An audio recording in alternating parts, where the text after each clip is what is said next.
Good afternoon and welcome to Nasdaq Trade Talks. I'm your host, Jill Malandrino, Global Markets Reporter at Nasdaq.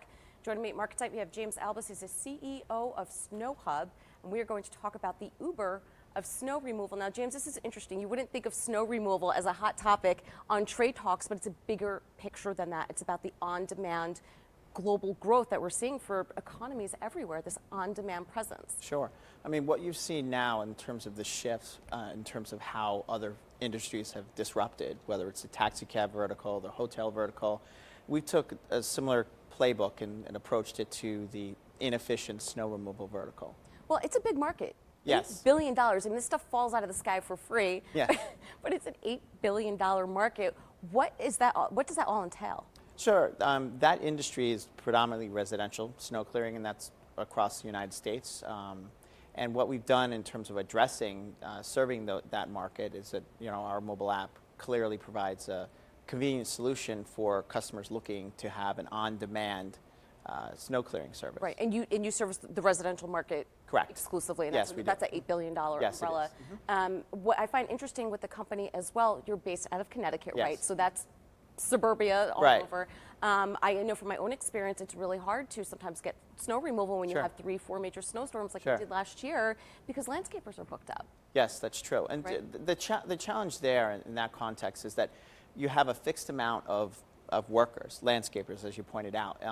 And one of the ways that we found a way around that is by introducing new types of workers, whether it's a military vet, whether it's a painter, an electrician, even college students. They could use the Snohub app and get in there and make extra money on their time and their convenience. Right. Well, I think it's really important too that you have an initiative for veterans, and that is when you look on the website, that's the first group that you're looking to attract to Snohub. No, absolutely. I mean, these folks, they're hardworking and they're looking for other ways to make extra income.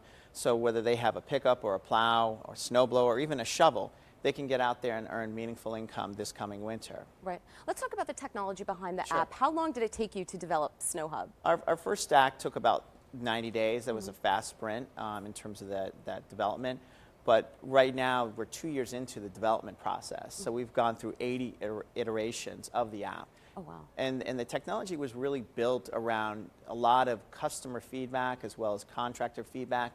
Our code is all native code, but we've built in a lot of very standard features that you'll find very similar, like on Uber, in terms of communication tools. You can speak to your contractor in real time, and that's a real challenge for customers trying to speak to folks in terms of that transparency. Now, do you have a technology background?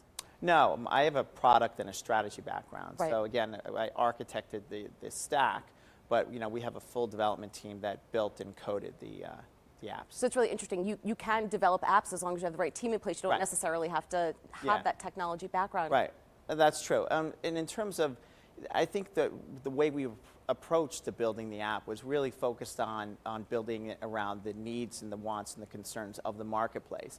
A lot of people approach app development in terms of just a simple, coding and just trying to dump it out there. But again, our development team has done a great job in terms of looking at all the business requirements and all the customer requirements for the two sides of the market. All right. Well, thank you so much for joining us at MarketSite today. Thank you. And thank you for joining me. I'm Jill Malandrino, Global Markets Reporter at Nasdaq.